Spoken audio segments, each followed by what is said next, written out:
Hey everyone, welcome to Invicta Specs with John the Phone Guy live version Q&A, and everyone's been telling me I need to go live and it's the thing to do, so here I am, and we'll see how this goes. And Vic is in, and I'm learning this on the fly, so apparently I can't chat yet.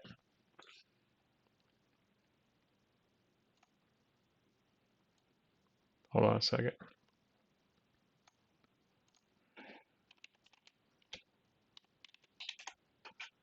Okay. So I guess it's a good thing. I'm doing this from my office PC, so to speak. Trying to figure out the easiest way to do this and without breaking something. So let me put that there, there, that goes there. All right. And of course, Coke Zero for anyone that caught Trap's video. Uh, we were talking about differences of Pepsi and Coke, and I'm not a Pepsi person. So, and what do I have on today? So I've got, hold on, we need to put this in show mode.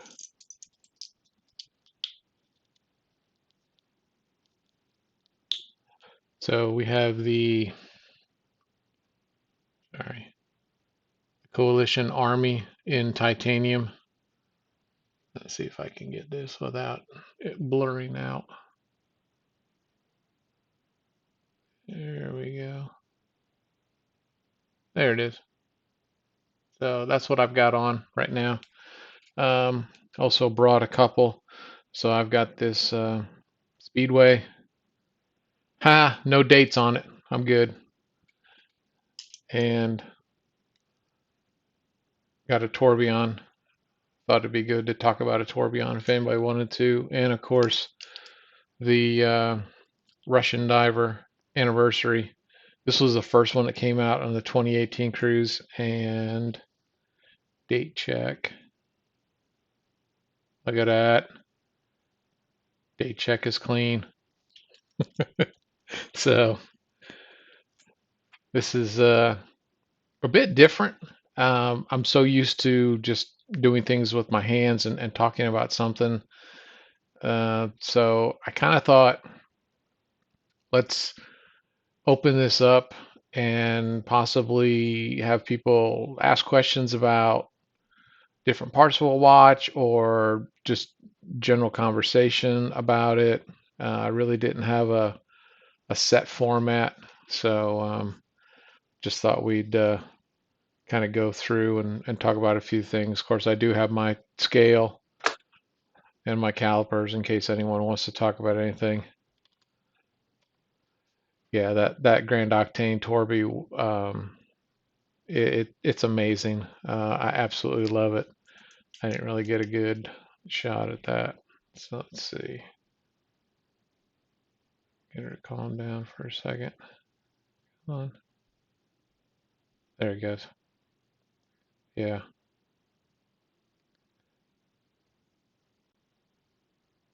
So I love watching a Torby movement. And this one actually happens to be an auto. So this was the first one that came out with an auto movement on the tourbillon. So I was like, best of both worlds for me. Hey, Mike, glad you joined. So hope everyone is doing well. I know this whole COVID-19 is a bit unnerving. I know for me, um, I kind of mentioned it before. I had kind of, I don't know, kind of poo-pooed it when when Christy was first starting to look at the news reports and all of that, and I thought it was a bit overplayed. It was just very flu-like similar, but in the last few days I've read, yeah, we are live. Hey, buddy. And oh, how was my sound? Because I tried using a regular mic, but I had to go to this Bluetooth. Um, I, I ran a test, so I was just kind of curious what everyone's experience is, if it sounds better. For some reason, the lapel mic that I use with my iPad just was ridiculously loud. I mean, you couldn't even hear anything. It was so I had a big double ear thing going on, and that was just ridiculously loud and uncomfortable. So I kind of went with this one. It's what I use. Okay, cool. It's what I use for my cell phone. So it has some pretty good sound dampening, noise reduction. So, oh yeah, for trap, yeah, the one and only Coke Zero. This is just a vendor that we use at work for reselling products and stuff. We get phones and cables and whatnot from them. Yeah, so let me see if I can do this right. So let's go. So I got the Punisher case here, and then over here I've got one of the discs that I used from my Expo sitting up over here. And Trap will kind of appreciate this a little bit. See if I can do this without totally janking this up. So those two posters and the one that's in the glare, it's basically a big warthog. This was from when we shut down the base at Bentwaters Woodbridge. Were the two of those. Actually, one of the guys in the shop, I think he was in avionics, was a really good artist. He did all of that, and then they made pictures of it. So they're all numbered uh, and signed. So it's kind of cool. And I've got where is it? Yeah, I got my 50 mil, or my 30 mil back there. So, but so if anybody's got general questions, I know most everybody here has seen most of my videos. So, and I was just gonna say, so I've got this going on right now. Sorry, for some reason the screen on my TV is showing this. So that's that S1 with the brake system and all that. That one's really cool. It was a really good automatic. So I like that one. Of course, I know Trap's seen this once or twice. So we've got, you get it. There it is. Look at that. So see how close we can get it without losing detail. I actually got this camera from my daughter who doesn't use it that much. And oh, okay, cool. Hey, can you share it out to appreciate it, man. Invicta Vets. I forgot to figure out how to do it, so I do have my Invicta Vet shirt on. Um, I figured I'd do a different shirt um, each time I do one of these lives. So I thought I'd start out with Invicta Vets because they do so much, for everyone. Oh yeah, the red and black one. Yeah, and then of course, all right, got to get the old man glasses out so I can read the back of it. So this was the first limited edition that they came out with on the 2018 cruise. And so this is number 41,000 on that Russian diver with the 8040N. And yeah, I made sure that I checked all my dates. Thank God. And of course, I do have the Army in the titanium. It is really cool and super, super light. I think this thing weighs out at like, want to say like 6, 8 ounces. Hold on a second. I'll tell you for sure. Yeah, 6.3 ounces. So crazy. How comfortable this thing is. So, but just kind of sitting here, kind of seeing what everyone's doing. Yeah, see, that's what happens when you pick your watches before you bring them on set, and you make sure you only bring one that has a date on it, so you can't screw it up. So, but I am curious. So I know Trap, you do yours off your phone, and I'm running off my PC here in the office. What was interesting is when I'm looking at the chat inside the OBS, it says that I had to log in, and so I actually have a separate window of me logged in as myself to be able to chat back. Like I can see everyone's chat, so I think there's definitely some differences in how the chat mechanism and stuff works um, on the PC version. So, and I do see that there's a widget down here about recording, and I've seen that it will record, but I haven't figured out how to play it back. And I mean, I know you guys are probably seeing the chat, but I know in past when I've watched Traps videos after the fact, it doesn't show up. But if you had to keep only three, why are you gonna do that to me? What would be one of the hardest choices you'd have to make? Um, Probably the hardest choice I would have to make is I would have to lie to everyone that I only kept three. Because I'm, there's no way. I mean, three, yeah, there is no way. And yeah, I just don't think I could do it. I mean, I brought, I don't know, 45 on the cruise for the expo, and every single one of those, I can't. I mean, I can't imagine getting rid of any of them. I mean, there's probably, I'll say there's probably a handful, maybe 8 to 10 watches that if I sold them or traded them or something, I'd probably be okay with it because they were early in the collection, and thanks, buddy. Um, it was, I mean, and you guys know, when you first get going, you start collecting and you think, oh, that's a really cool watch, but is it really a watch that's going to stand up to, 2 years later? I really want to wear that watch again. So there's some in my collection that are probably at the time I thought it was kind of a neat looking watch or whatever, and I thought I'll get that.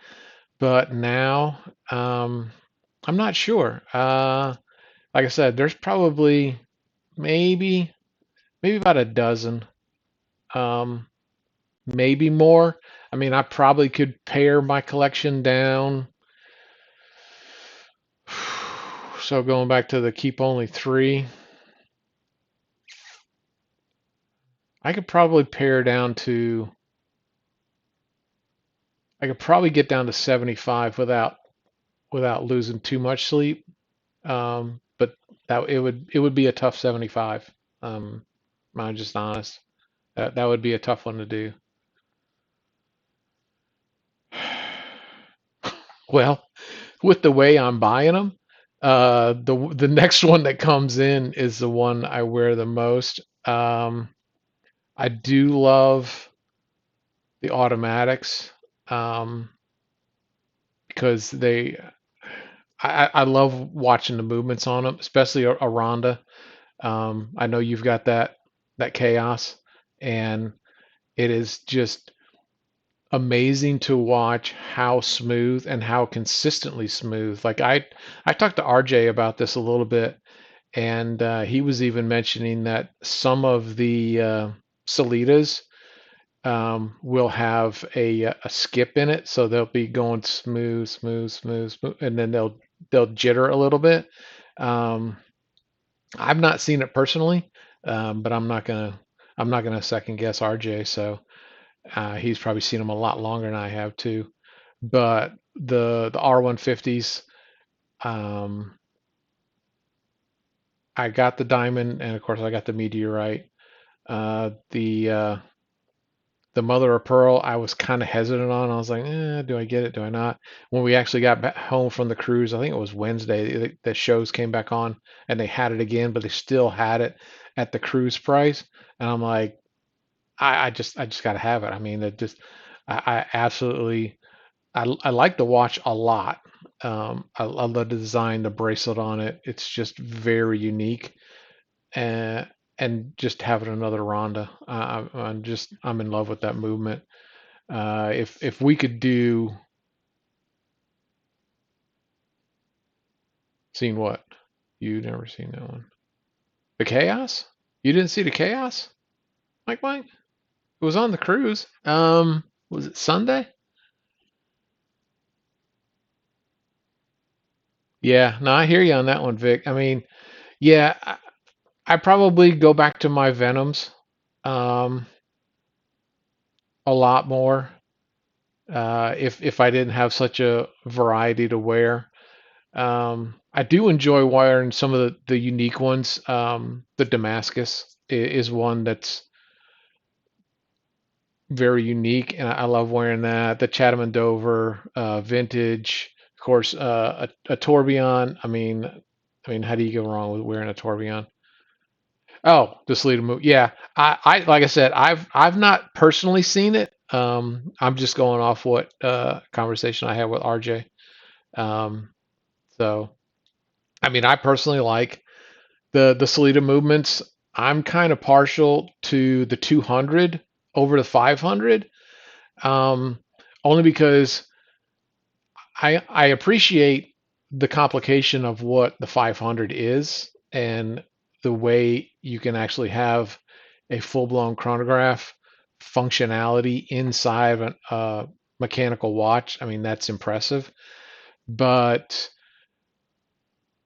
the only thing that to me is a little bit of a downside is that because you got to look at that small subdial at the 9 o'clock to see the constant running seconds, and you really because it's so small in there, you really don't get a sense of just how smooth it is. I mean, because you could put a smaller, even an NH movement, and you make the arms so much smaller that you're really not going to see it.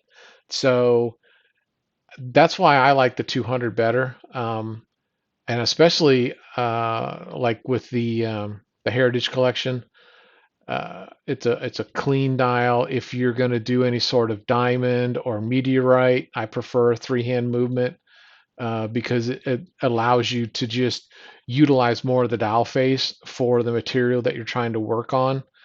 Um, yeah, yeah. The Mother of Pearl is which one did you get, Vic? I can't remember. Did you get the platinum or the black? Um, but yeah, like I said, I've not personally seen it, and I know there's been talk of an SW 300. Um, I've looked it up on their website, but I've not actually seen an Invicta that actually has a a 300 in it. At least nothing in recent times that I've come across. So I mean, I mean, I know there's guys that love the 500s, and I mean, and they love a 500 way more than a 200. I mean, and that's kind of the thing. I mean, just in the last video, I was talking about, how people wear their watches. Oh yeah, with the gold two-tone. Yeah, that one was good. Um, like I wear mine a little bit loose. There's a guy at work, Larry, who was one of the people that I first noticed, wearing an Invicta watch and kind of got me interested in it. He wears his super loose. Like I've seen him literally. He had the Magnum on the other day, and it could almost completely roll around his wrist. But I mean, that's how he likes wearing it. It's more, he wears it more, I guess what I would call a bangle style. I mean, it fully rotates. Me, that would bug me. But then that's just me. I mean, and I think, I mean, and Trap knows. I mean, you probably watch more YouTube centric channels of other people than probably I do. Sometimes my patience level precludes me wearing those because I like my iPad and I don't want to smash it because I'm mad at watching somebody spout a bunch of BS. But um, yeah, I don't know. I mean, I've seen a couple of people. If you don't wear it here above the wrist and you wear it cinched up so it doesn't move, then you're not wearing it right. Yeah, see, I mean, I know you like yours a little bit more snug so they don't move. And I mean, I get it. I mean, yeah, I mean, you probably don't have quite as severe a callus because yours are a lot more snug, so they don't move around a lot.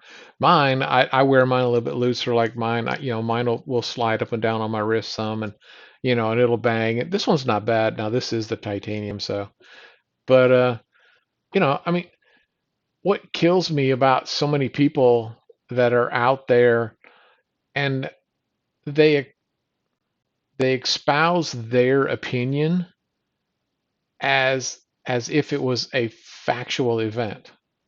And exactly, it really is personal preference. And like so many things in life, if you don't like the way if you don't like wearing your watch super tight, then don't. I mean, that's what I just don't understand. Why people have to feel like they have the right to impose their opinion on you, and then if you don't follow it, then you're doing something wrong, or that's not the proper way, or whatever you want to say. But I mean, I don't know. It's just kind of goofy as hell. Um, but whatever. I don't care. But oh yeah, I know. Yeah, but like I said, which is probably why it's best that I probably don't go out there and watch a lot of them because, yeah,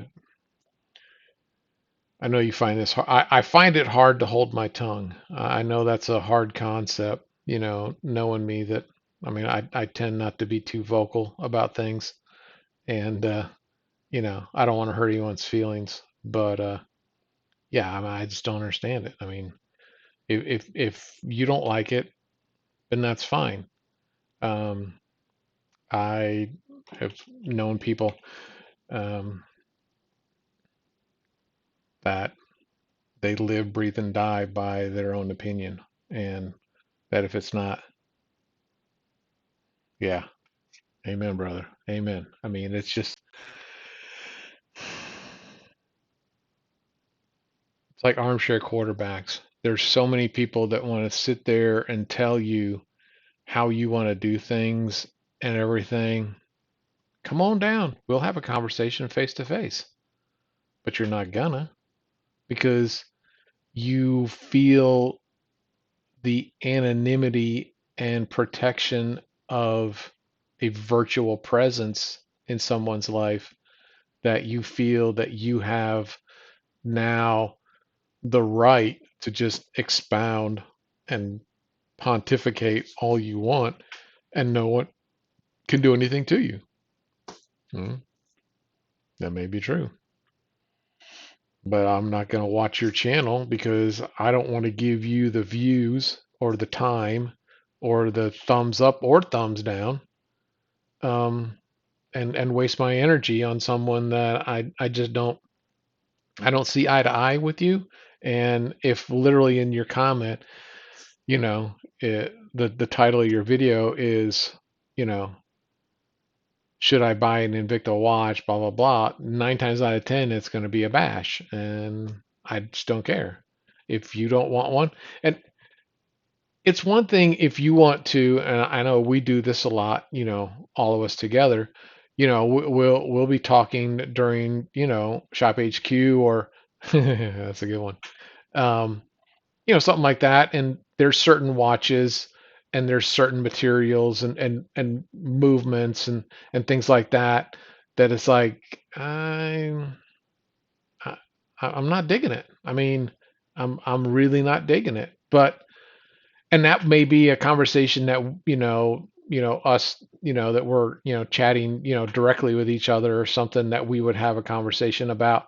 But I would never go on, especially now, now that Shop HQ has their live YouTube stream going all the time. I mean, I'm not going to go out there and say, you know wow, really, another 44 millimeter pro diver? Oh my god, I can't take it. Because there's plenty of people that love the Pro Diver. They love smaller watches, uh, but that's not for me. But that's that's where I think sometimes, and maybe I'm just too old, that when your parents say if you don't have anything nice to say, don't say anything at all. I think we've lost that ability to not speak. Um, I think there's probably a lot of us that would fare a lot better if we learned how to not say anything. Now, I know I get off on my tangents a couple times, and I know that I've probably hurt Brian Johnson's feelings a bit when I start dogging Bulldog about their skits, and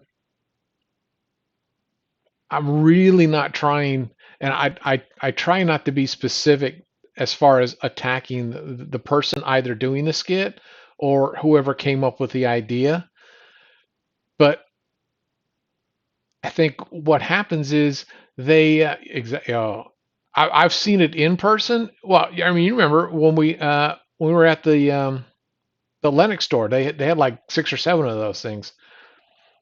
Just not my thing. The bezel around it um it looks like a wreath that you would put on someone's head that was in the you know production of King Lear or something. I mean, or Caesar, and it just, I'm not a fan.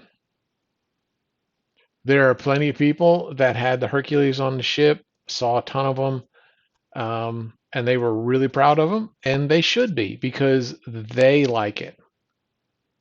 And if you like that Hercules and you want to buy every coloration and everything around it, and you want to focus your collection around the Hercules, by God, please do it. Because I mean, everyone knows I love the Punisher, but there were people that came by my display and they were far more interested. Yeah, don't even get me started on so many people that want to sit there and bash for no good reason. But I mean, there were people that were so much more fascinated and zoomed in on the blue labels, and they could care. I could tell they could care less about the Punishers. It wasn't their thing, and that's fine. I mean, that's the whole thing about this. You don't have to like someone's watch for you personally to be able to appreciate that they like the watch. I mean, we've had this discussion about gold. I'm not a big all gold watch guy. I mean, literally this one right here. This is probably one of the most that I've had in gold, and that's an accent. And the reason I picked this one, and sorry, trap, I just gotta put it on there real quick, is I loved of the rose tone had a brown inside, where that blue, um, I don't know what the skeletonized. I mean, I don't know what kind of design that really is. I want to say like a coffered ceiling type style, but it's not squared, it's triangular. But um, I loved the blue inside this and the way that it played off of the yellow and the diamonds that I mean, yeah, conversation starter for sure. Um, and I just didn't care as much for the rose tone version that had the brown.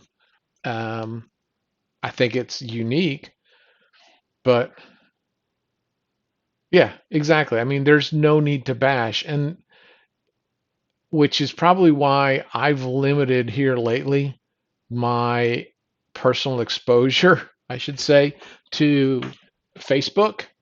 Um, Especially here recently, like some of the comments that I missed apparently, but heard about. Um, before the cruise, like there was, some really nasty comments apparently going back and forth, and some people were going off on Daniel. Is Daniel my favorite host? Um, no. I mean, an Invicta standpoint, no. Met him on the cruise. Probably talked to him at least, I don't know, 6, 8 times. I mean, the guy is a very nice person. I mean, he was very engaging. He was very pleasant. Um, you know, he loves to talk, and I can't fault anyone for that. I mean, I've been accused once or twice, just once or twice, that sometimes I talk a little bit too much. But and I honestly think he has good intentions. Yeah, he is. He really is a nice guy. And I think he really has good intentions when he's on trying to promote. And I think his excitement somewhat gets ahead of him. And my only non-professional critique, I would say, is if he would sit there and watch like Kendi and Ryan, Jay Z and Fatima, and some of these, that the way that the two of those actually can, they play off each other. Not to say that they finish each other's sentences, but they have the ability to recognize that, okay, Jay-Z still has a few more things to talk about, and then when he has a natural pause, they pick up the conversation, and then they take it to, you know talking about some of the details and whatnot, and they work off each other, and it's kind of like a volley, like tennis or something. There's a natural flow that they get into, and it's just very easy, very conversational, and it feels effortless. um and I think that's yeah, no, I give Daniel a bunch of crap too. And oh my God, I wish I'd have seen that one.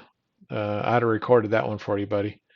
Um, and you know, I think if he could get into that, if he could find that rhythm, that natural host product expert rhythm of handing it off and going back and forth, I think a lot of people would calm down. Oh yeah, well, that's what I'm saying. But that's what I'm saying. He is a nice guy to talk to. He just needs to learn, and I find it fascinating that apparently he used to be on there and was actually on the 2017 cruise, and then left shortly after that, because I don't ever remember seeing him earlier. Yeah, dude, y'all got to make that 2021. I mean, they're just. I mean, the crowd that we could have going, just the three of us or whatever, and production and everybody just going off the rails talking about stuff would be. I mean, that's like epic. I mean, we could go and sit on the back of the ship on Lido, back by the Pizza Pirate, and probably do a 30 minutes of just going over everything under the sun. And that would be so much fun. So much fun. I appreciate it, man. Um, it would be fun. Like I said, we were talking. I was talking to Kendi. Um, I think it was when Lynn was on, and she came and sat over by us, and I was talking to her, and we were talking about how much more fun this interactive audience piece was. Like used to be, and Trap knows this. Used to be like they would cordon us off um, the ship from the broadcast by, oh Jesus, 30 feet, 40 feet. Like, I mean, you couldn't get near them, you know. And that, and then this time, I mean, we were literally, I mean, we were all sitting there, and like, the guy on the camera was sitting there. Oh, okay, can you move a little bit? I need to move my stool. I mean, we were so close, and it was so much fun. And I was talking to Kendi about it, and she says we have a blast too, um, on their side, because it's so much it's so much more engaging having everyone kind of sitting there being part of it. And she's like, yeah, I said you ought to have a live audience at the studio, open it up to to certain customers, or however you want to do it. And it was funny. And she mentioned something about, we'll have to bring the VIPs and everything. And Smitten leaned over and she said, well, we're part of the VIPs. And Kendi just started laughing. She's like, of course you are. So that was kind of funny. But yeah, I mean, that would be just a lot of fun. And I mean, yeah, I enjoy, I enjoy pontificating on watches, and yammering and talking. And um, I think, you know, I think the first time I got on was with Ryan, and we were talking about the Heritage, the hybrid, and it felt clunky. Now I don't know how it looked, but in my head, it felt really clunky, and I really felt kind of, I don't know, out of sorts or whatever. So it it was pretty interesting. So, but then I think the next time I got on, it felt a lot better. Um, the second cruise. See, the second cruise, so that was 2018, Mike. I don't remember how much interactive they were. Because I was really new, at collecting. I mean, I think we went on a 2020 cruise. I had maybe, I don't know, I want to say 18, 20 watches. Um, and and Christy came, and she was like, she just wanted to come and, you know, to see what it all was about, and kind of.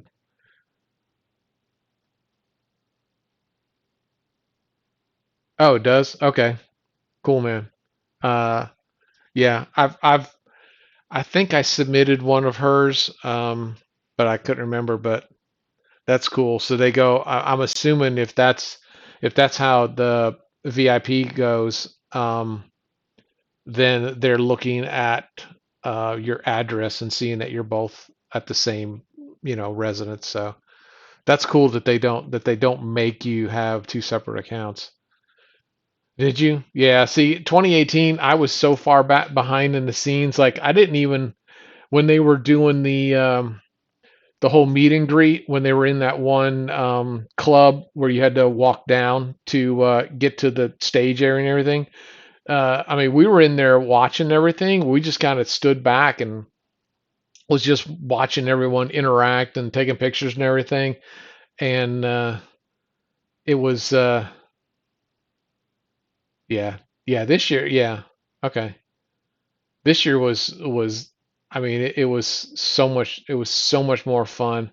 And like I say, I mean, you talked about it too. The organization was a lot better. The lines weren't nearly as crazy. I really liked the way that they put a lot of the swag in the rooms. Um, and oh, cool, man. Yeah, your recent purchases. I'm sure that's probably what eight. You're probably 8 or 10 deep in the last week. I'm kidding. Um, so. I'd hate to think how much your monthly checks are, buddy. You're probably putting a dent in them. I think you probably cleared that 16.95 monthly charge, don't you?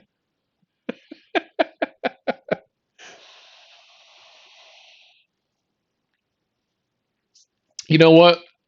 You probably. I mean, I'll tell you, the very first time that you're on air is a bit unnerving. Um, but I think once you get going, yeah, you.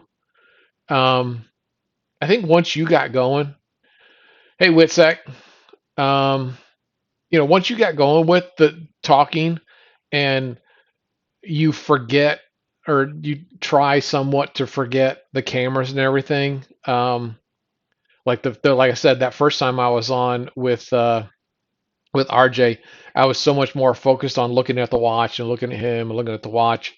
And then after that, I was like, okay, I need to remember that they're trying to do a show and I need to look. So then while we were watching, I was figuring out how they indicate which camera is hot at the time. And there's a red light, and there's one lady who runs camera. And I want to say it was camera five.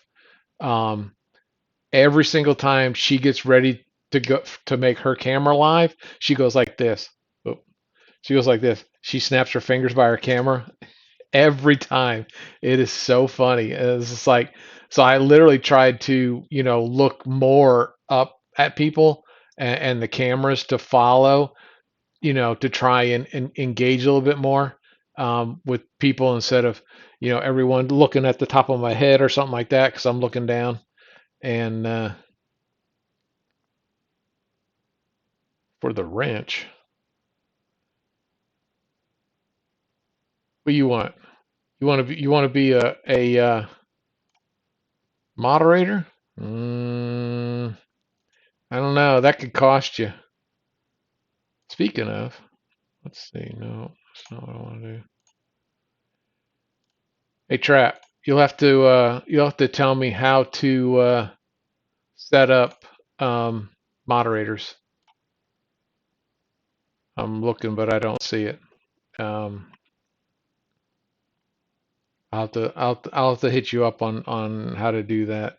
I'm kind of curious. I don't know if I do it here in this one or not. So anyway, um,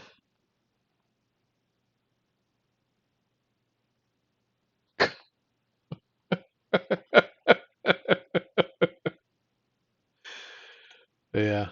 Um, anyway, lost track. So no, but Vic, I mean, it's just it's like calling in that first time. You kind of you feel the nerves and everything, and you know. Oh, okay, okay, all right. I'll uh I'll take a look at that. Uh, I'm assuming you do it in OBS beforehand, or do you do it on your YouTube channel?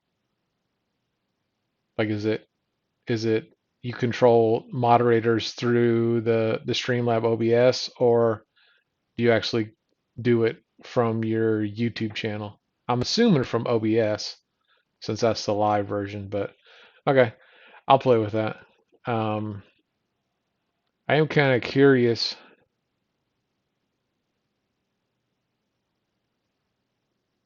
Yeah, was that 2018?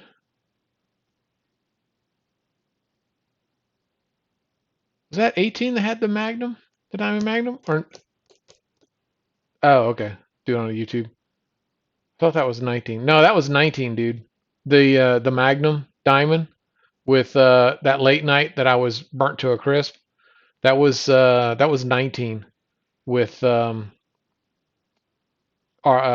Justin and Kendi, like at 1 o'clock in the morning. Um,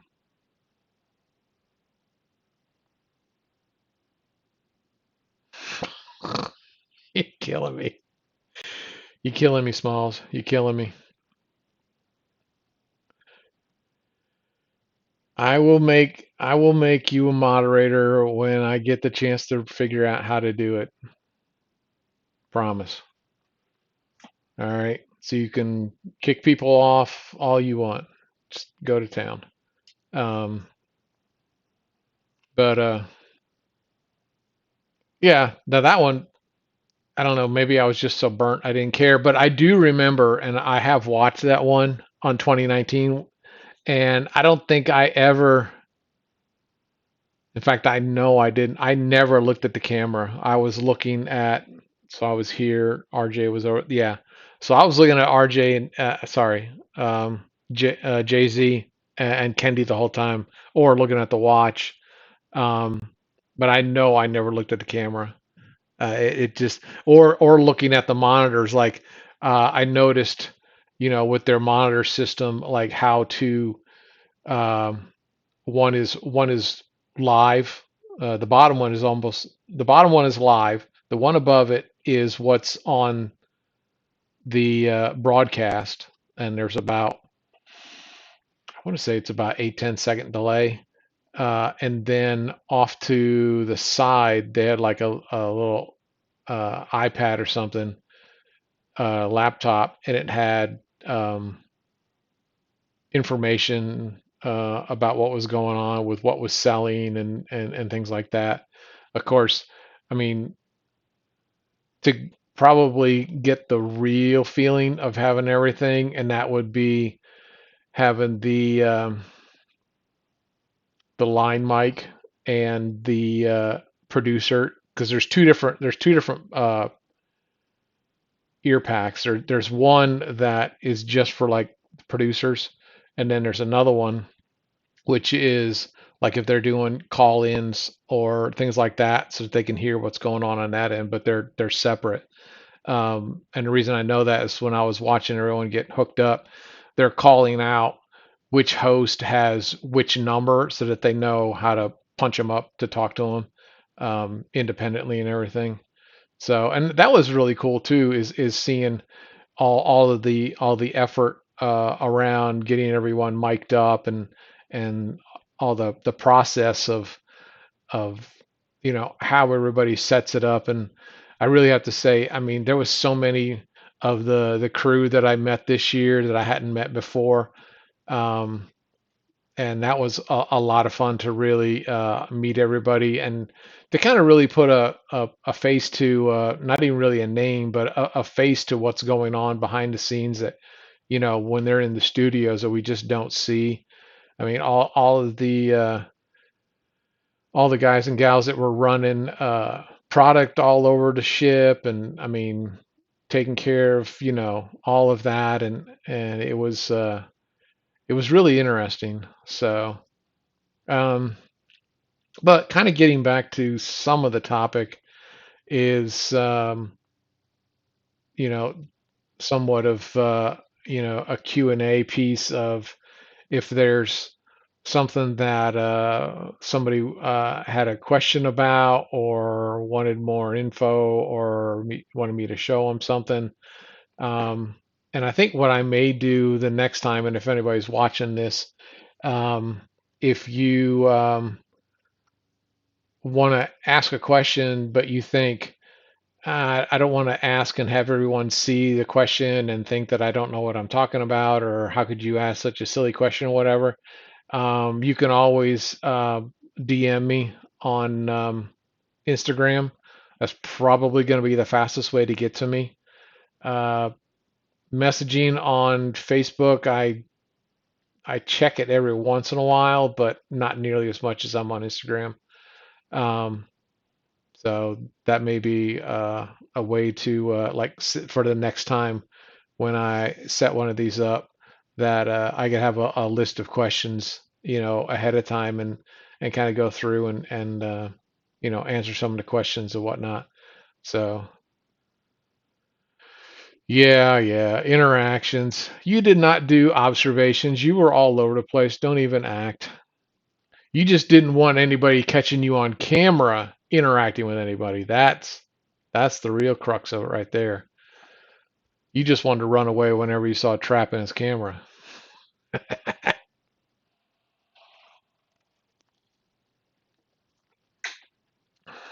So, but I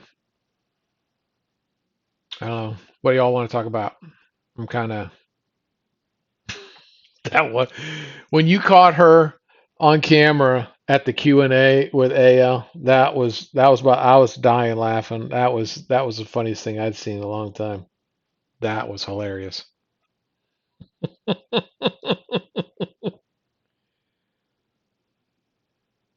You know what? It is actually one of the movements that I don't have. I actually do not have a perpetual. I've got master calendars. I've got, I don't know, 5 or 6 masters, but I don't have a perpetual. And probably I looked at a couple of them, like when we were at the Invicta store out at Sawgrass. They had a whole bunch of them back there on the case on the right hand side. No, that's all true story. True story. And so the only thing is most every perpetual I've seen so far, I'll say, has been like a 44, 47 pro diver.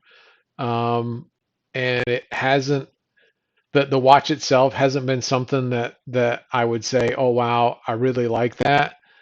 Outside of the movement, I really do want a perpetual. Um, so uh, that is probably something that I would like to do. Um, if you got one and you want me to run a video on it, we'll set up something if you want to ship it to me, and I'll run the video through. I'll work up and look up the movement and everything, find out how to do it, and and I'll do a spec video with one of your perpetuals if you've got one, Vic. Um, I can't trap. I don't think you have a perpetual, do you? And that's a question. Does anyone know? Has anyone seen a perpetual outside of like a pro diver case? I haven't, but then again, I haven't been looking for a while. But I will say that's probably one of the movements I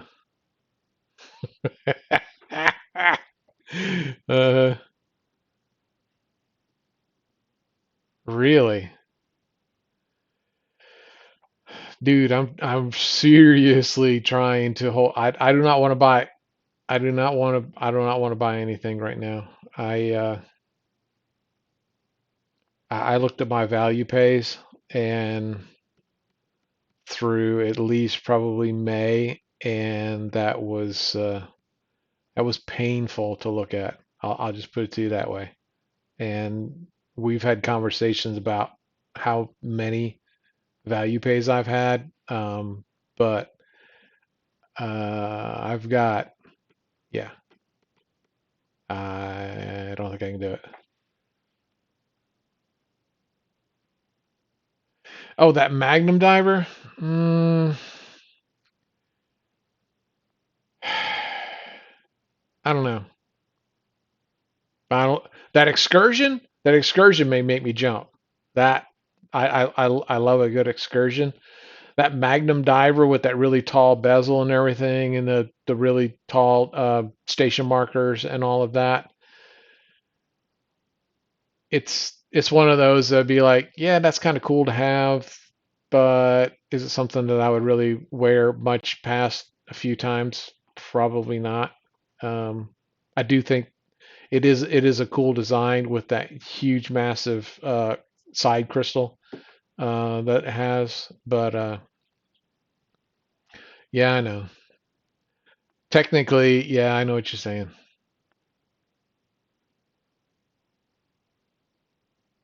You have 15th anniversary Grand Diver inbound or in your future? When you say coming, what does that mean? You mean you actually got it, or it's in your massively large wish list? Yeah, you know the funny thing about that, Vic, on the Magnum thing, I think that Magnum, if anyone knows for sure, I will defer to them. Probably Bob would know. No, okay, okay, nice. Um, that Magnum diver actually precedes the Bolt Zeus Magnum, but I'm not 100% sure. Um, but yeah, I talked to Matthew the at the uh, at the cocktail party after the Q&A. Him and I talked quite a bit, and nice, yeah, yeah, yeah. That gift certificate, that was pretty cool. Um, and he was don't even no, no, no. Don't play the poorhouse with me, girl. We all know better. You didn't get that. You don't have that many watches, and you're in the poorhouse. Nice try. Um, but yeah, no. Matthew, who was up there with AL during, we had a probably about a good 15-20 minute conversation, and I was one of the things I mentioned to him is you really need to not mix and match names of products, because I said, here's the thing. If I'm sitting here or having a conversation with someone and I'll be like, oh yeah, I have a Venom, instantly, almost anybody in this chat right now or whatever, they're going to envision 1,000 meter thick case, 52. What's up, meat? Hey, Venom. I mean, you're going to picture that big honking Venom. And to call something a Venom and it not be that case structure, to me dilutes the name of it. And I I just don't like that.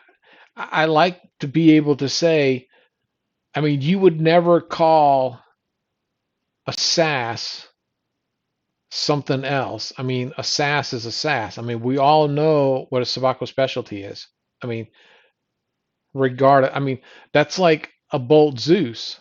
It it is what it is. If you want to come out with a new model and you take different flavors or whatever, um, that's fine. I have no issue with them being creative and inventive with the product lines that they come out with.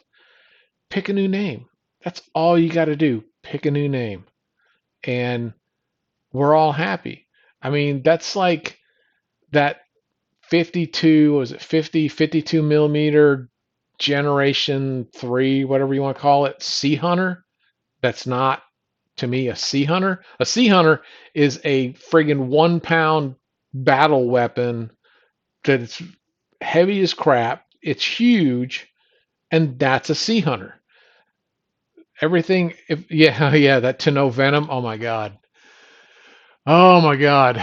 Yes, that to know Venom killed me. And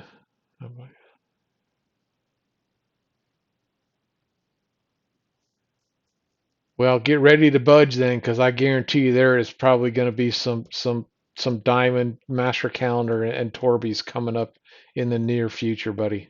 I'm just telling you. Um, it's going to get. I think all the different talks, and you were there too for a lot of it. Torby is going to make a big impact.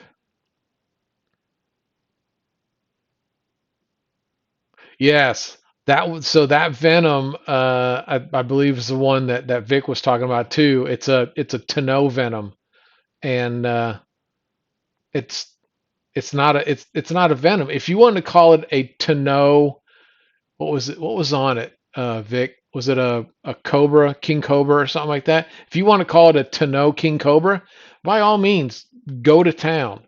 Just take the word venom out. That's all you gotta do.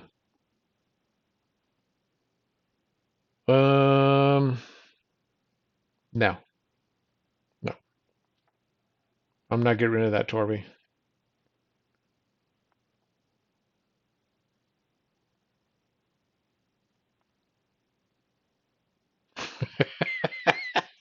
Yeah, how many mimosas you up to now, buddy? Is that good, three or four, or have you just forgot the orange juice altogether and you just started hammering straight vodka? Cobra, thank you. Yeah, I mean, if you want to call it a tonneau cobra, yeah, it's a tonneau, it's a cobra. Okay, go to town. Just take the word venom out.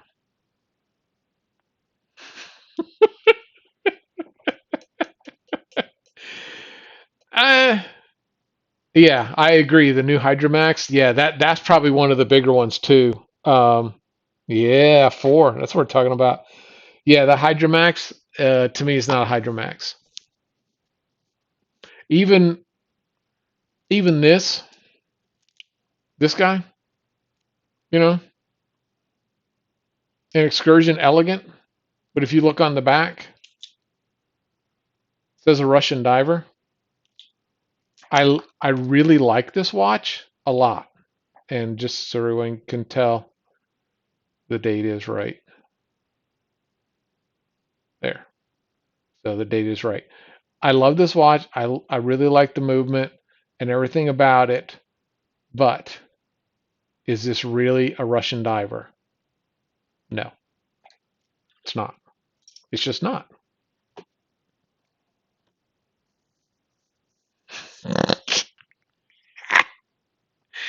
Yeah, man. This said orange juice. All that sweet flavoring will just upset your stomach. Just go straight vodka, man. Easier on you. Yeah, exactly, Mike. It's not a Russian diver. Eh, okay, so they wanted to do something different for the 15th anniversary, but do it with a real Russian diver. What I don't understand what the problem is. I mean, I don't know. Maybe I'm too old and crotchety and too set in my ways of things, but I got one for you. Ford Mustang. Remember when they tried to change the Mustang out, keep the name, but it was really they were actually attempting to use the oh God, what was it? The probe as the body style. I'm like, no, no, it's not a Mustang.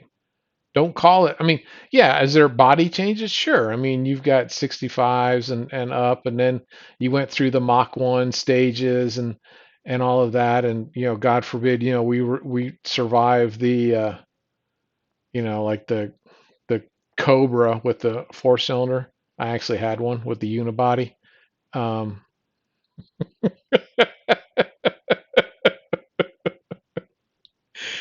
Vic's never gonna stop buying Magnums. I'm just gonna tell you that right now.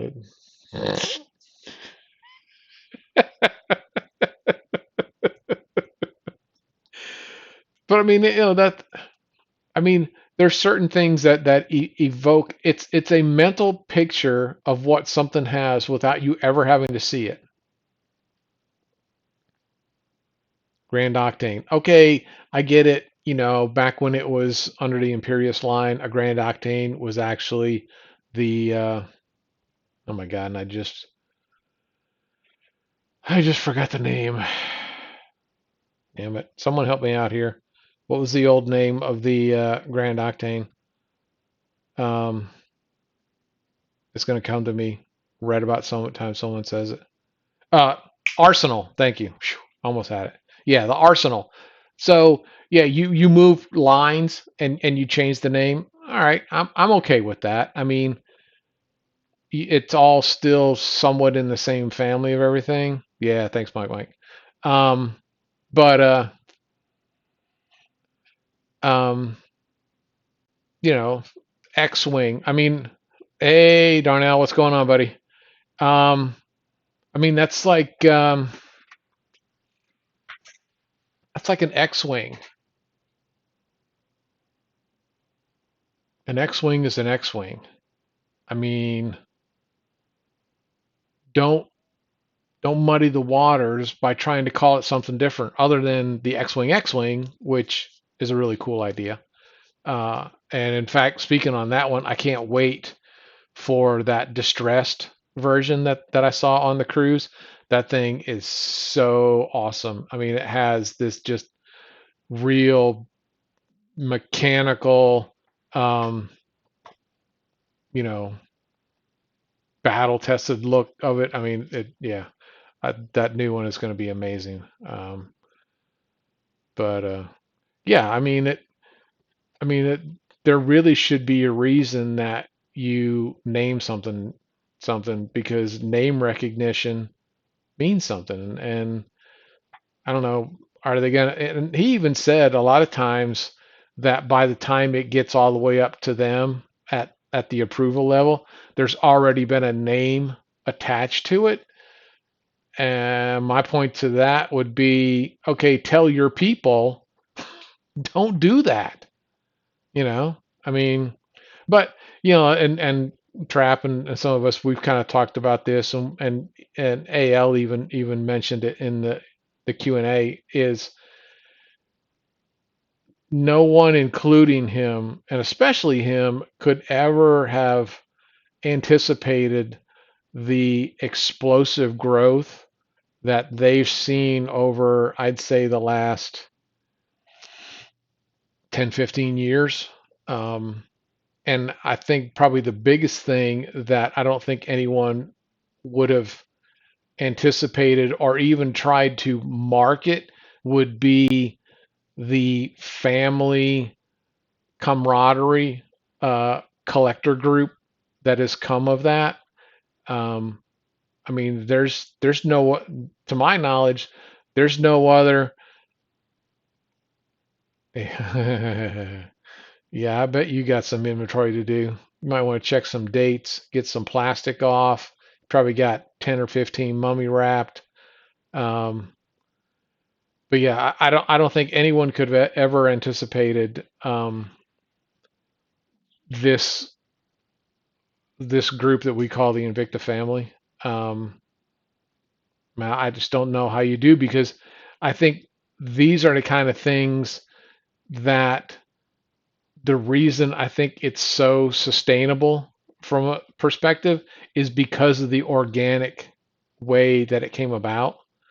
Um, and I think probably that 2017 cruise was them recognizing from in Invictaholics, Invicta Cruisers, and all these uh, Facebook pages and all of that to see the community literally evolve into what it is.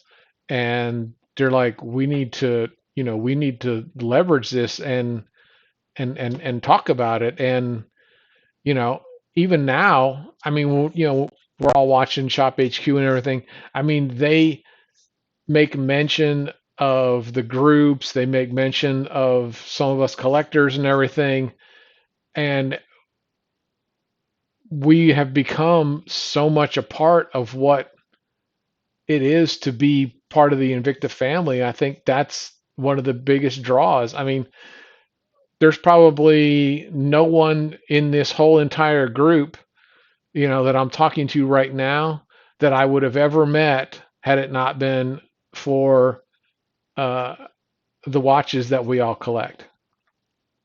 I mean, I mean, we all different backgrounds, different states, different. I mean, so many things are just different that there's nothing that would have in any way had a carryover to introduce us all to it. So for that, I'm eternally grateful that that Invicta and Evine and Shop HQ and whatever you want to call them, and all the different things that it really has made the Invicta family possible. I mean, I mean, y'all are, so close to Christy and I, and the interactions we have, and I mean, I probably share more things with people in this group and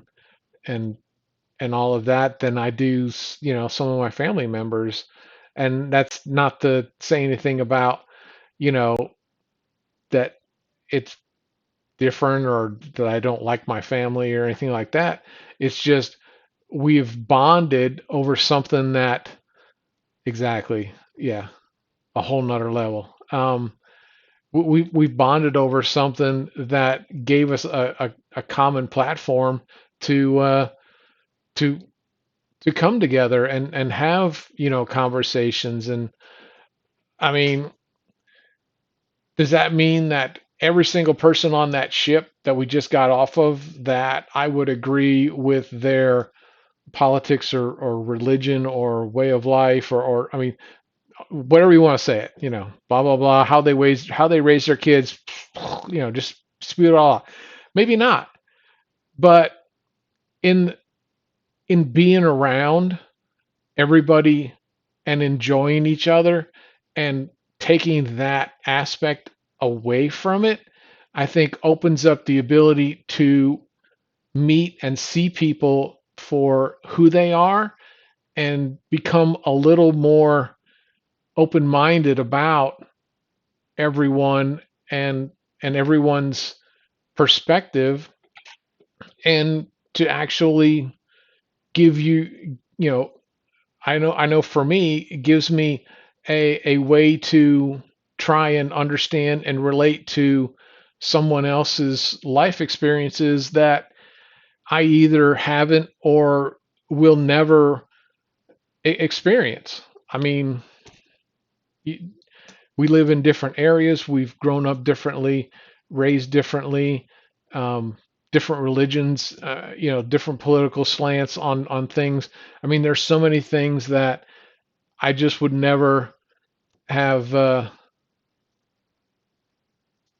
ever experienced had I not talked to so many different people. And I mean, I was former military, and you're in a melting pot in a similar fashion. And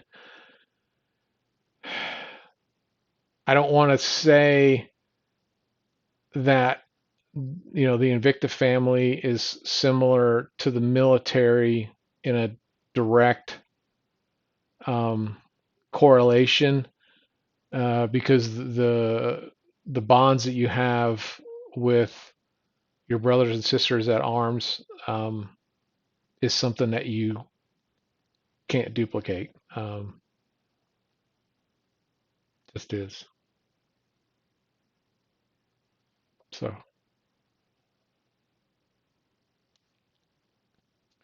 but there's a lot of you that are very special. Um, so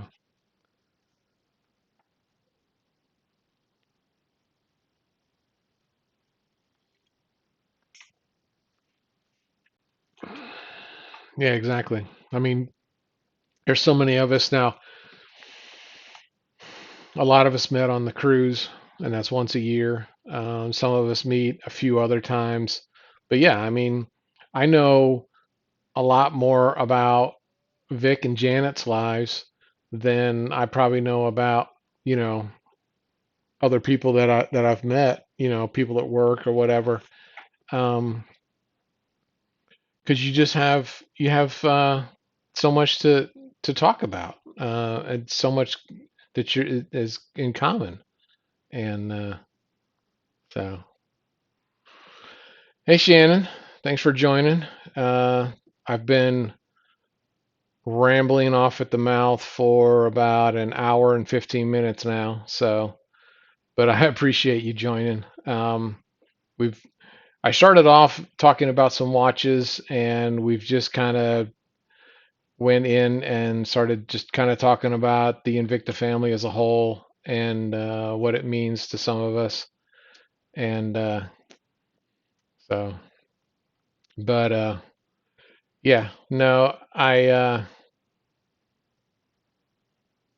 find this very different. This live being this direction of the camera. Um, I'm so used to doing my videos, showing people everything, and it's a it's a different experience. It's interesting. Yeah, it is very hard to stay on one topic. I'd be happy to just stay on one of five at this point. I mean, it's crazy. I feel like I've jumped the shark of topics here. I've gone everything from you know talking about Corona and social distancing and collecting and watches and movements and all of that. Um,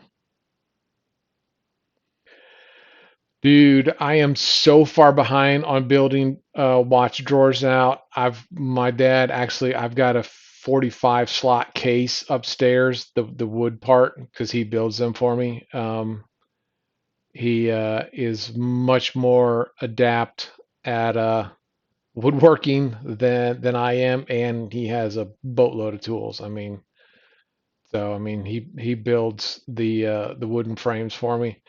I need to do at least that 45. I need to do at least another 60, and that's not even taking into consideration the displays that I need to redo for Smitten. She's overflowed that one that I built her a while ago. Um, I'm literally considering doing one of those almost like a drawer pack that you would find like at IKEA, like a half height, and doing nothing but drawer systems in it for the two of us and putting it in the spare bedroom because I can I'd have to take about half my clothes out at this point to get all of the watches in displays, and I know I'd have to take quite a bit of hers out because she's got a lot more clothes, obviously. And but what's up, Rick? What's going on, buddy? And but yeah, I don't know.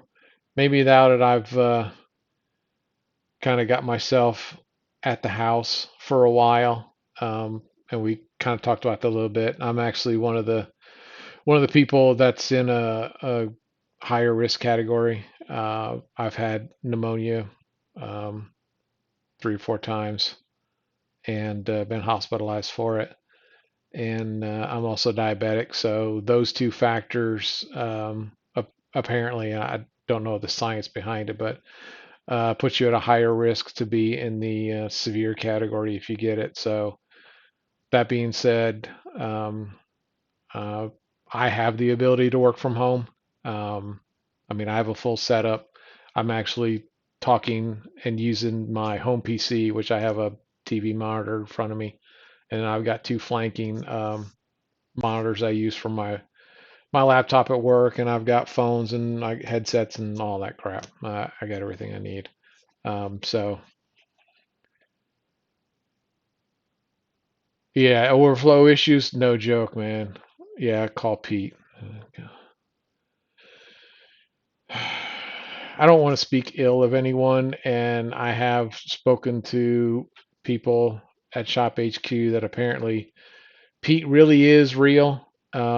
He really does buy quite a lot. Um, they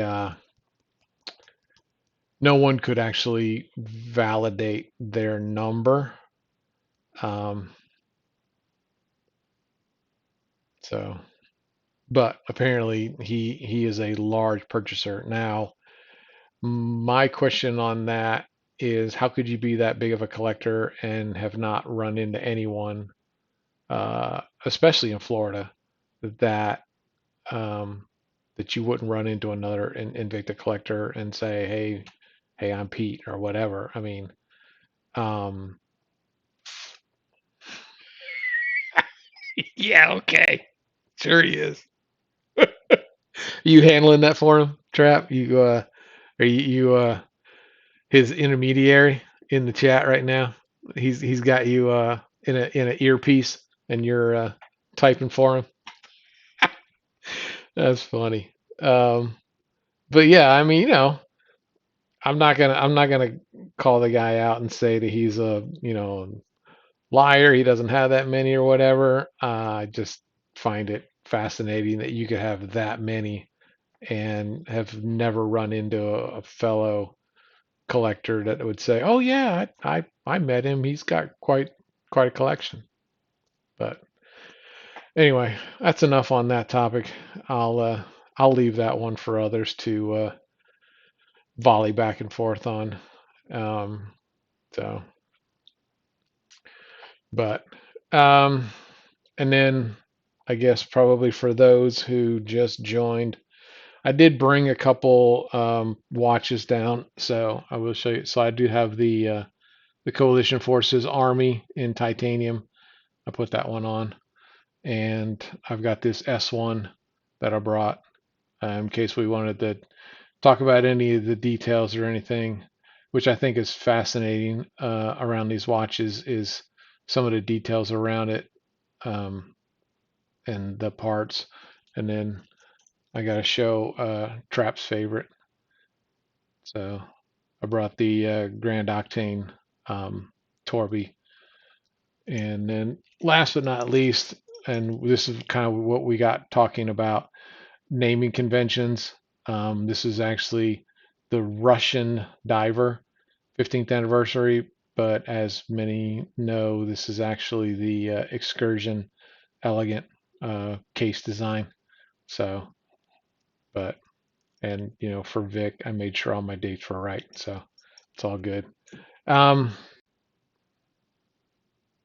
all right, Double D, I'll see you, man. I appreciate you stopping by. They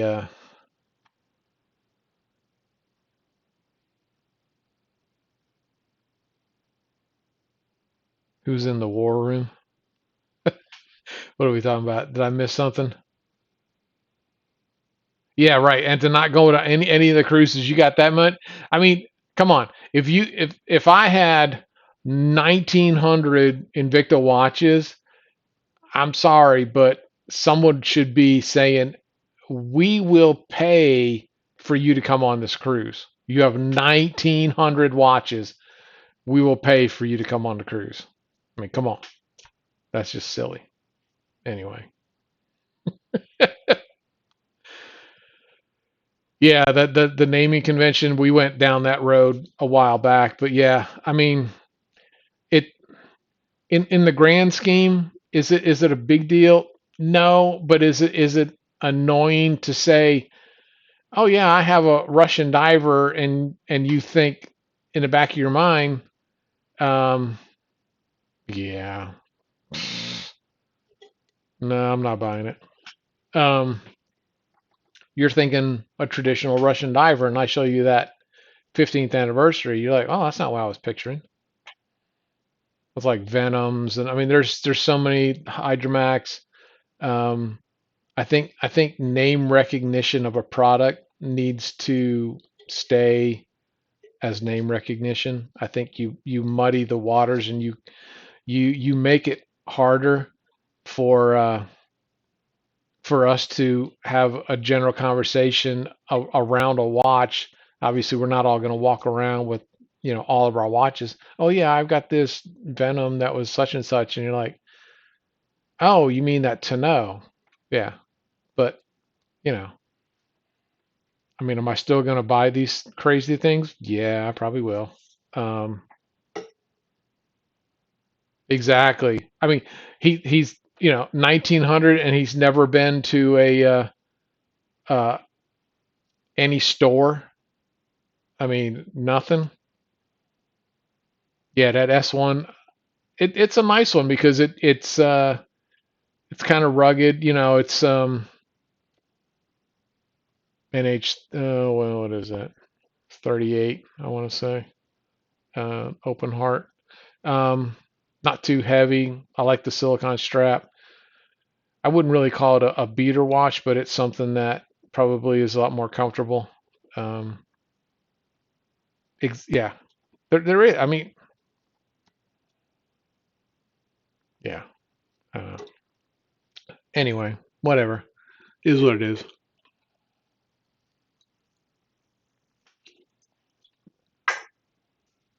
Oh yeah, got another one just in case I talk too long. Um, Speaking of collector events at Invicta stores, I really am hoping that we as a group can start leveraging being able to meet, um, even if it's just regionally, um, at events for like a weekend or something like that. I am not jealous of Pete. Pete can Pete can have 40,000 watches. Get it all over yourself, bro. Uh, yeah.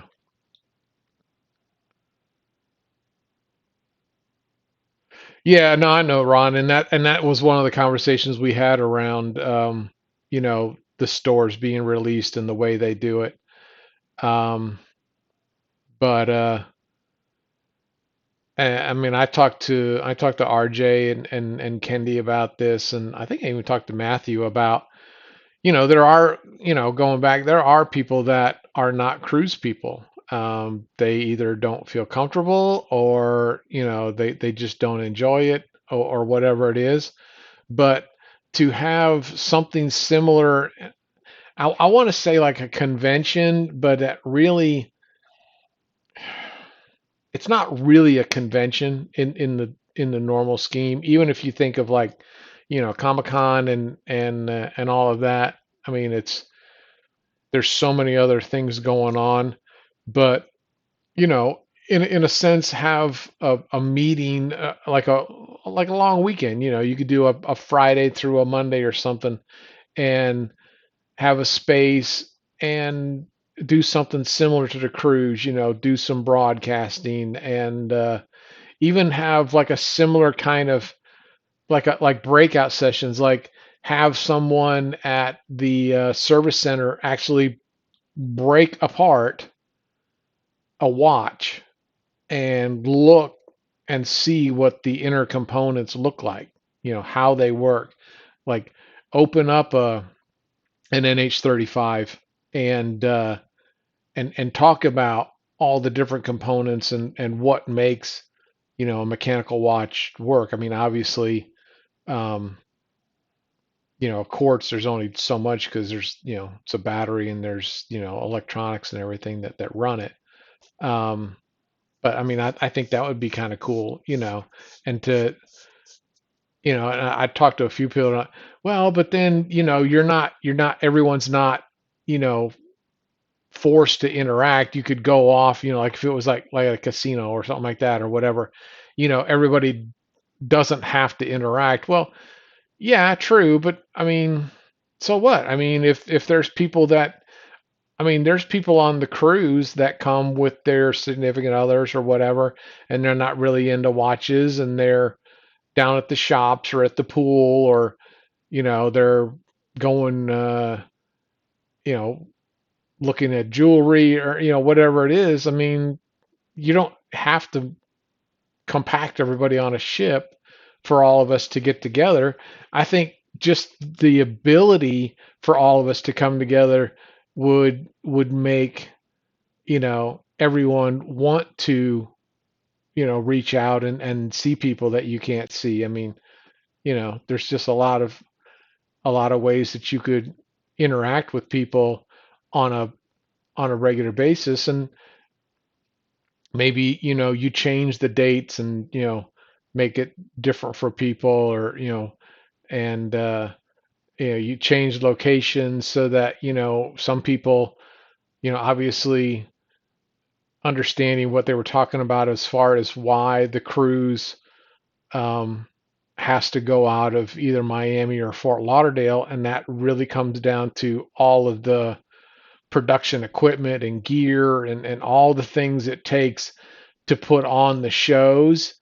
It would be far too cost prohibitive and logistically prohibitive to go out of any other port because they've got to get all that crap. And I mean, I was talking to, some of the crew guys. I mean, the amount of stuff that they bring on that ship. I mean, and I'm sure a lot of us saw it, all the cable and all the controls and all the equipment and all of that. I mean, that's a Herculean task. I mean, they have to sail the cruise before just to get most of it prepped and set up so that when we come on, they're ready to go. I mean, it takes quite a bit. So, I mean, I understand why, somebody like, why can't we go out of San Diego? Because you got to get all that crap out there. I mean, it's just cost prohibitive. I mean, it really is. And I mean, I get that, but I, I really think that this cruise, yeah, 100, yeah, middle of the month. Yeah, and that's the thing. I mean, a lot of people don't recognize there are a lot of people and a lot of jobs, and I've worked in a lot of different areas and been exposed to.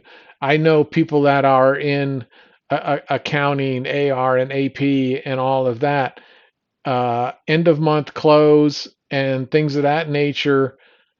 There's a lot of people that they can't do anything at the end, like 4 days prior or post of the end of the month, because they're having to close out monthlies and all of this. And then depending on what month it is, it could be, uh, yeah, it could be, a quarterly close. I mean, so, we need to be able to be a little bit more flexible about when, things are going on. And obviously, maybe there's some people that the middle of the month is the time that they can't do it. I mean, but I think if you put the questionnaires out there now, like right now, um, and start seeing what's possible and what people are looking at, that yeah, exactly. I mean, Janet is in that frame of reference all the time, and so I mean, it is what it is. Like I say, there's that, and then there's obviously people that don't like to be on a ship. They don't like being on the water. They have, honest to God fears and things like that around, being on a ship or being around water. And, you know, it is what it is. So, I mean, I think, you know, yeah, yeah, and I can appreciate the work that Rose Tours does. Um, I will say this one, I think, was probably one of the reasons they're smitten.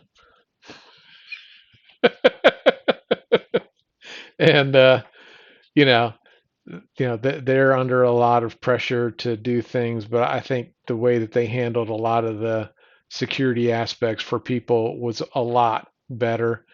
I know 2019 um, was a bit off-putting for many reasons, and those that were on there, um, like people were being like pushed aside almost for people to get through, and I mean it just was a very awkward scenario that didn't need to be there.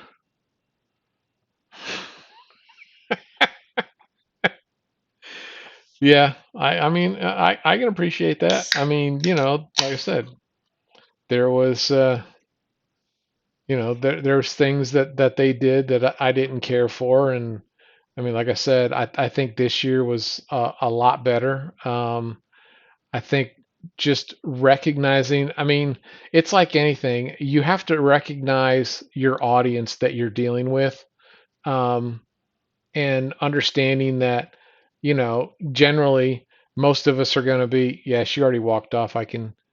I can hear upstairs clicking buttons with the laundry, so I'll tell her, hey. They all said hey. So, um, you know, I will say each time it gets a little bit better. This year was, in my opinion, the best one so far, and we'll see what next year has. And like I say, I think this year, the Q&A session and the conversations and questions that were submitted, I think this will be the year that we will find out how much Invicta as a whole and AL and all of that listens to what we're asking. Of course, you can't please everyone. I mean, no one can. Um,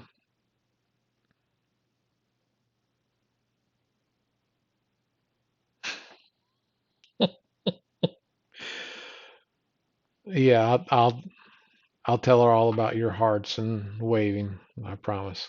Um, so we'll see where it goes from there. But yeah, it yeah, I don't know about the Q&A part. I don't know how many questions I've actually answered. I've been doing a lot of talking. I know that for sure. Um, yeah, I agree. They from last year to this year, I really think a lot of the things that we talked about in post surveys and all that they did listen to. So that is encouraging. I'm curious to see exactly.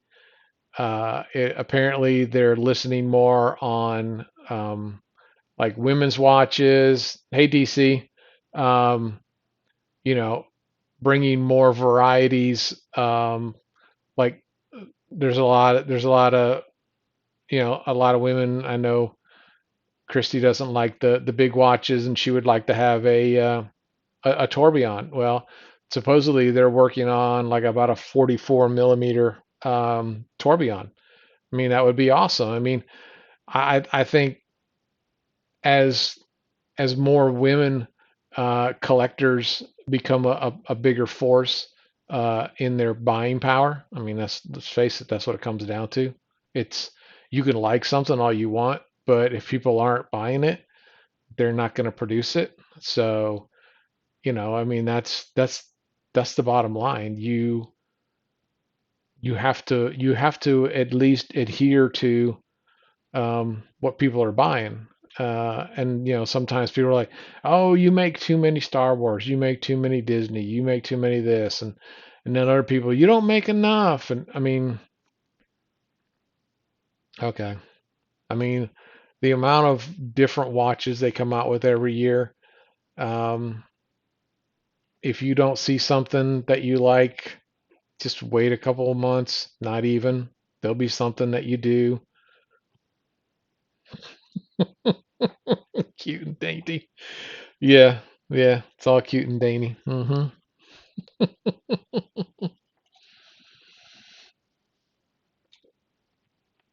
So, but all right, y'all. Um, I know you do. There's a lot of y'all out there, a lot of women that like the big ones. I mean, I like the big ones, so I mean, I can't. Oh yeah, good question. Uh, Speaking of big ones and some diamonds, what do you think, DC? Does that look like something you want to try and get into here? If I can get this stupid thing to focus. There we go. Look at that. That's right up DC's alley. Look at all those diamonds. That's what you need. Oh, that 50 slot? Dude, I do not. Yeah, I did like the idea. Um, it was kind of funny that he's like, "You mean it doesn't fit?" I mean, like it was funny that he had no idea. Oh, they're smitten. Um, that the 50 slot wouldn't fit into the overhead. And I'm like, really? I mean, come on now. No, no, you gotta do it.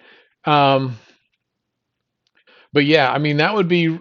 something, you know, look at what the FAA has for size requirements and figure out what you can build and how you can put it in. But if you're going to do something like that, one of the big problems that I have with the 50 slot is I would prefer that it be all foam like an 8 slot is, that it can handle Grand Octanes and Sea Hunters. And that's probably the two biggest things because the problem is I mean, I had to bring my 50 slot, but I had to bring 8 slots because there was no way I was putting any of my Sea Hunters or Grand Octanes in there because of that hard plastic and everything. I mean, I actually looked at one of my watches and on the bracelet, like down in here, there's some rub marks on it, and I think it was from that hard plastic. I mean, I know it's not from my cases because all of mine are all, felt lined and everything. I mean, it'd be impossible. So, I mean, yeah, I think that that's probably going to be a big one if they can come up with something that'll fit in the overhead. Probably, if I was a guessing man, 30, somewhere in there, give or take. Yeah. Well, and that agreed, agreed. But that's the thing. He should he should learn to delegate that. I mean, if you are always the sole, what they call, you have the D or the decision. Sorry, going into work terminology. Um, then you can bog yourself down by you being the bottleneck of moving forward. If everything has to be signed by him at a certain point, the man can never get away. Yeah, I have paper towels in mine because I don't put anything in them. The only time I use my 50 slot is when we go on a cruise. And every time I get ready, I forget I need to just go ahead and go to Joann's and get a whole bunch and just line the shit out of them and be done with it. But I don't. Um, mm, the sandblasted. I don't think I have any sandblasted. Um, to my knowledge, I don't think. I'd have to go look, and that would involve going all the way upstairs and all of that. So I'm not going to do it right now. But I don't think I've got any sandblasted. I do like the idea um, because, oh, okay. So I'm being told I have one. She thinks. I don't know. Um, so, but yeah, I like that whole thing sandblasted and hydroplated for you don't have to deal with fingerprints like this guy. This guy, I mean, this high polish. I love the high polish. I love the look on it. Basically, you got to stand there once you get everything, all your, you get your outfit on and everything. You have to have a cloth, put it on your wrist, and then you wipe the whole thing down and then walk away because otherwise, every time you touch it, go to a video when I go to Joann's for what? I can tell you what I buy. I mean, I don't need to show you Joann's. I can tell you what I buy. I buy it's the black upholstery fabric is what it's called.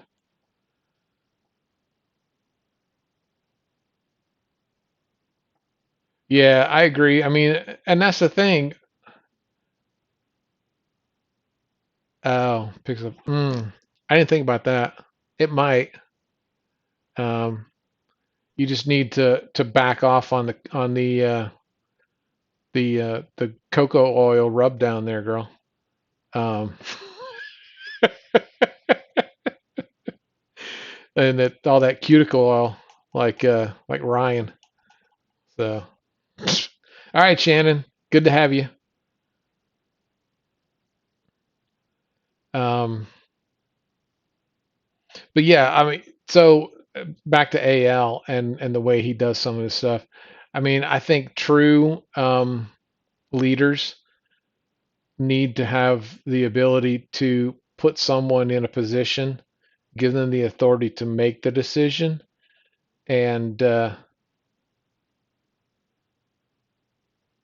no, I don't vlog. I just sit here and yammer on and on and on and on. Um, thank God I got another can of Coke Zero. I think my mouth would literally seize up. Um, but I mean, yeah, yeah, uh, yeah. There's felt, and then there's upholstery fabric. I prefer the fabric, but that's just me. I think it's easier to work with. Um, but I mean, it all does the same thing. Yes, I have talked everyone to death. I promise. I have. There has been no comment left unsaid. Um,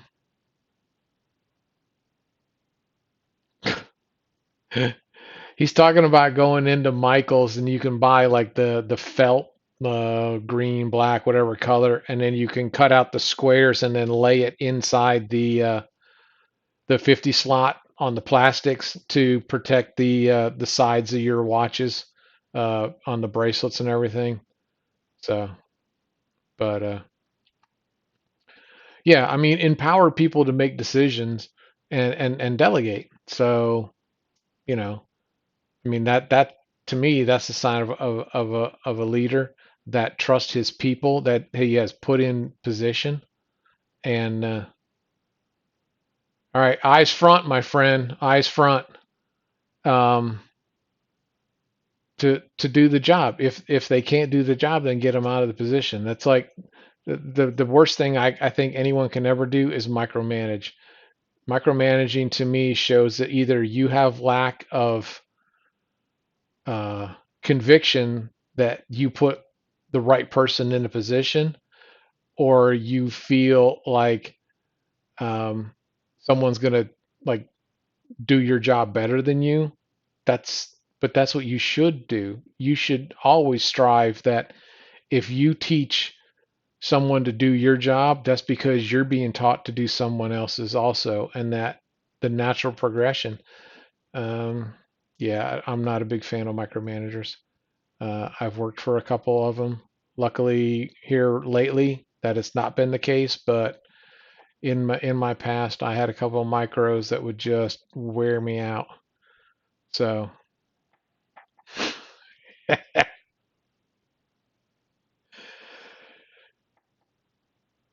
yeah. Well, and I mean, I think time will tell.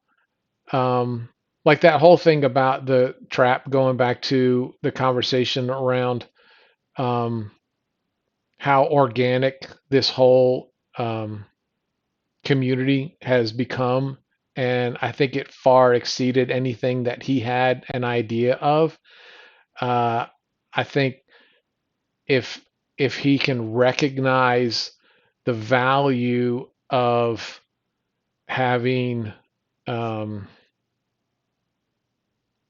collectors become more involved from an influencer slash spokesman for people who are old like me and remember spokesmans for companies. All right, um, then that would be all right. I need to sit back, chop my head off. Um, that would be something that you can continue the growth and the promotion by word of mouth. I mean, just take Trap for instance. I mean, the first time he was on the cruise, it was him and his wife. Um, and then that went from the next year after to bring in I want to say 6 or 7 people. This year it was like what 18 to 20 people, and then the amount of people that were on the cruise that said, "Man, I'm so glad I caught your YouTube and found out about it. I never would have known about it." I mean, that kind of organic uh, promotion, you can't, and it's not even that you have to. give anybody money directly. Just acknowledge their existence, and that, hey, if we're doing a prime example, Chicago is going to be uh, on the roadmap for an Invicta store coming up sometime this year, I believe, is getting Trap as a brand ambassador to be there and promote and talk up the store opening through his YouTube channel and other avenues to bring more excitement and bring more eyes to see it. I mean, that's an easy one. I mean, and the most that it would probably cost you is if you wanted to, you know, okay, either drive up or fly or whatever it is, take care of some accommodations, and that's all it would cost you. I mean, it's not a massive investment. And I mean, if you want to be, even more, legal, I mean, you know, build in a contractor, type agreement, and you have NDAs in place, for non-disclosures and all of that, protecting product and even, I mean, I know I see a lot of times on Facebook, somebody will have like pictures or renderings or something like that of a watch getting ready to come out. Like I remember the Hercules was like a really big deal, it was coming out. Send it to, a couple of your influencers to say, hey, take a look at this, talk it up, and here's the real thing, not a rendering, not a picture. Here's a real friggin' watch. Take a look at it. Give us your opinion on it. Now, if you want to say, I want to have editorial right that, you know, yeah, not in the winter. No, Jesus, no. I don't. I would come to Chicago, but I'm not coming in the winter. Uh, been there, done that. Uh, just can't do it. So, you know, don't want to be that cold. Um, but yeah, I mean, just utilize, you know, everyone that's in this community and what they have to offer, and you will continue to grow. Even in the realm where, I mean, let's face it, a lot of people are going to smartwatches and the iWatch and everything. And yeah, I mean, I have a Fitbit, but that's so, for health reasons, I can keep track of my steps and all that kind of crap and everything. But, I wear it over here, and I wear this here. So, that's just kind of how I do it. But I mean, the watch industry um, is kind of in a flux right now. I mean, heck, I guarantee there's probably kids in school right now that probably could not read the time on that watch. Like they would have no idea what time that is because they've never been taught what a clock is, or which one is the hour hand, what's the minute hand, all that stuff. You know, so I mean, that's a product of it too. So, but all right, y'all. It's I got 454, and I have to say I'm about talked out, which I know a few of you probably would find that hard to believe, but I'm just about hit my limit here. So I will say, really enjoyed everyone coming out, being a part of this on my first one, and it's been a lot of fun. All right, so for you, it's 3:54 Alabama, but here in Eastern Time Zone, it's 4:54. So, um, so with that, and one more, I'll get a big plug for Invicta Vets, because they are a, a great. I met James personally. He's a phenomenal individual, and his wife. Um, and if there's anything I can do to influence people to become a member of that and to celebrate, our military and everything, then by all means. But with that, I will close with enjoy your Invicta watches, and I hope to see you next time on Invicta Specs Live. If not, I will have a video coming out this Tuesday, Thursday. I will get back in the swing of things, and